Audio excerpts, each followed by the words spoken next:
Selamat datang kembali di channel saya. Kali ini kita akan melanjutkan pembahasan tentang HTML, yaitu dengan topik penggunaan tag atau elemen div dan tag atau elemen frame, khususnya iframe pada HTML5. Baik, kita mulai saja. Jadi saat ini saya telah menampilkan hasil run dari program dengan menggunakan frame dan menggunakan div. Bisa dilihat pada judul halaman yang telah saya buat. Jadi ini untuk frame, ini untuk div. Jadi sekilas tampilan dari kedua halaman ini sangat mirip, tetapi satu dibuat melalui frame, satu melalui div. Nah, jadi kalau seperti itu pertanyaannya, apa sih frame itu, apa sih div itu?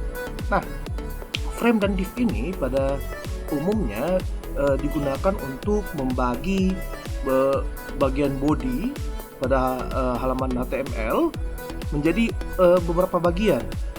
Nah, jadi nanti bisa saja satu tag div menjadi satu bagian atau seterusnya. Nah, jadi di sini kalau kelihatannya di sini saya telah membagi halaman HTML ini menjadi 3 bagian. Jadi ada bagian atas, ada bagian kiri, dan ada bagian kanannya. Begitu juga dengan penggunaan frame. Jadi di sini bisa kelihatan bahwa dengan menggunakan frame dan menggunakan div ini, maka halaman body HTML ini bisa menjadi terbagi 3. Nah, kemudian berarti kita harus bertanya, apa sih perbedaan div dengan frame? Jadi perbedaan div dengan frame, kalau div kita membaginya langsung di program utamanya. Nah, dan semua perintah-perintah isi-isinya di halaman body yang bisa kita lihat ini semuanya ada di dalam program utama. Jadi bisa dilihat di sini ada home, product, help, about us, ada judul topik. Jadi semua ini adalah isi dari bodinya. Nah, jadi di situ perbedaan pertama. Jadi kalau kita lihat untuk bagian frame, nah frame ini dia tidak dalam satu pada body utama, tetapi dibuatkan lagi file baru untuk mengatur isi-isi dari setiap bagian. Maka di sini untuk bagian frame, saya buatkan ada file top HTML, left HTML, right HTML. Nah, jadi untuk menggunakan, jadi sesuai namanya top HTML berarti untuk mengatur isi di sini, kemudian left untuk mengatur di sini, right untuk mengatur di sini. Nah, jadi dari sini kita sudah bisa melihat kelebihan dan kekurangan masing-masing, bahwa ketika kita menggunakan div untuk membagi beberapa bagian body HTML menjadi beberapa segmen, kita bisa lihat di sini bahwa kita hanya membutuhkan satu file atau lebih sedikit file karena semua isinya dalam program utama. Sedangkan pada frame HTML kita perlu membuat beberapa file untuk menampilkan isi dari segmen-segmen tersebut. Itu yang pertama.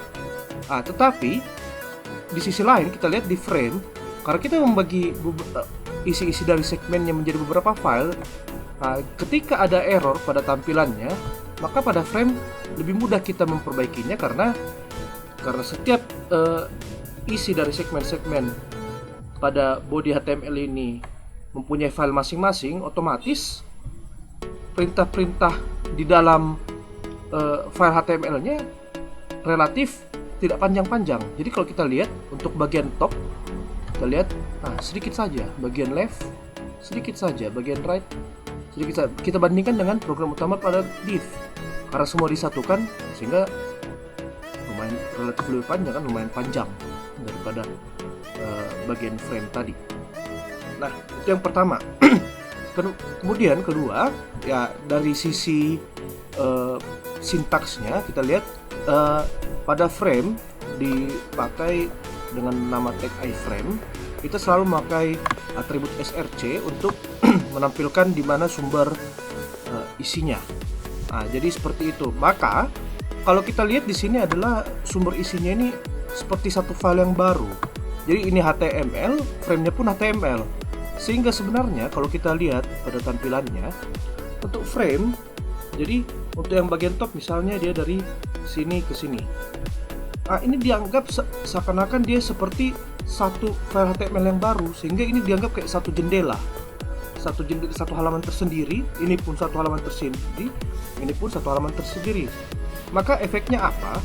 Ketika kita mengatur berbagai macam letak atau letak atau isi dari tag-tag pada masing-masing segmen, kita harus hati-hati ketika menggunakan persen, karena persen yang dimaksud ini dianggapkan bahwa seluruh bagian, misalnya untuk bagian yang merah ini, dianggap semua ini adalah 100%, dalam artian lebarnya ini 100%, tingginya dari atas ke bawah 100%, tapi hanya untuk yang kontainer merah ini saja, karena ini adalah bagian right tadi. Berbeda dengan div yang diletakkan di program utama.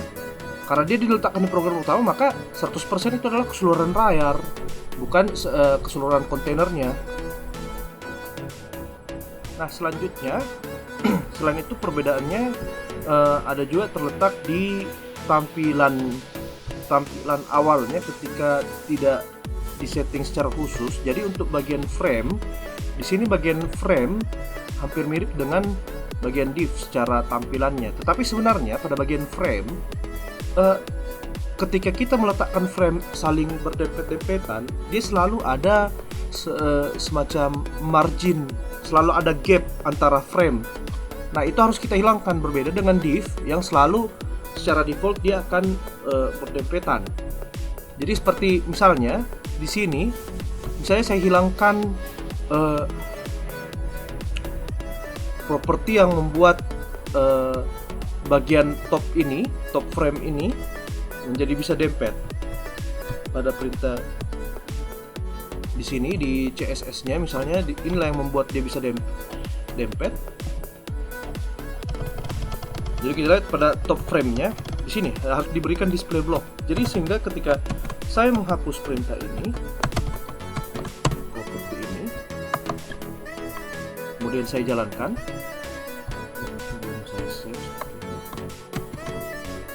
kemudian saya jalankan lagi, maka terdapat gap, sehingga itu yang harus kita perhatikan. Berbeda dengan div, di div tidak ada pengaturan khusus untuk itu. Jadi untuk bagian div, kita lihat untuk bagian topnya tidak ada display block seperti itu, hanya dia display untuk bagian isi diflexkan seperti itu. Baik, saya balikkan dulu. Nah, maka itulah yang harus diperhatikan. Tapi ya, misal kita mungkin tidak harus kita tidak, waktu mendesain web kita tidak harus semuanya berdempetan. Oleh karena itu mungkin untuk pada beberapa bagian kita tidak harus terlalu memperhatikan itu. Jadi di sini karena untuk lebih memperjelas bagian-bagian segmen-segmen, jadi semuanya saya borderkan untuk memperlihatkan, oh inilah batas-batas dari setiap segmen-segmen. Baik, selanjutnya pada div, ketika kita membuat tampilannya saling berdempetan seperti ini, tetapi secara horizontal, jadi kita lihat yang bagian kiri kanan ini, kita harus lihat bahwa sebenarnya untuk div secara default, ketika ada div kita tuliskan secara berurutan seperti berikut ini, yang ini div class top dan div class bottom ini misalnya, maka dia secara default akan membuat tampilannya secara vertikal, jadi dari atas ke bawah. Maka untuk membuat tampilannya horizontal seperti ini, dia harus jadi div bagian ini dan div bagian kiri dan div bagian kanan harus ditampung lagi ke dalam satu div khusus yang menampung keduanya. Maka di sini untuk pembuatan halaman ini sebenarnya saya bagi menjadi dua dulu, bahwa ini div untuk bagian top dan ini kedua ini adalah div bagian bottom yang kemudian saya bagi dua menjadi kiri dan kanan. Kemudian yang kiri dan kanan itu jadi pada div bottomnya itu, supaya ini pun sebenarnya kalau tidak disetting apa-apa maka tampilannya akan atas bawah lagi. Tapi untuk pada div bottom saya berikan properti display flex seperti yang bisa kita lihat di sini. Nah, dot bottom display flex.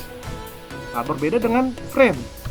Bagian frame dia secara otomatis dia akan mencoba menampilkan samping-sampingan dulu alias horizontal dulu, sehingga sebenarnya ketika kita mau mengatur dia dari atas ke bawah jadi bisa kita dengan penuhkan langsung layarnya. Tapi kalau kita mau buat tampilannya secara horizontal, maka kita bagi saja layarnya secara horizontal. Jadi bisa kita lihat bisa di sini untuk left frame dengan right frame. Nah, untuk width-nya di sini saya bagi yang left 25%, width 75% tanpa harus memakai perintah misalnya display flex atau apa seperti itu. Dan pada top frame, nah, width-nya 100% sehingga dia tampilannya atas bawah seperti itu. Nah, itu adalah beberapa perbedaan dari tampilan ketika kita memakai frame dan ketika memakai tag div. Baik, sekian materi kali ini. Semoga penjelasan yang saya berikan boleh bermanfaat bagi kita yang menyaksikan. Terima kasih.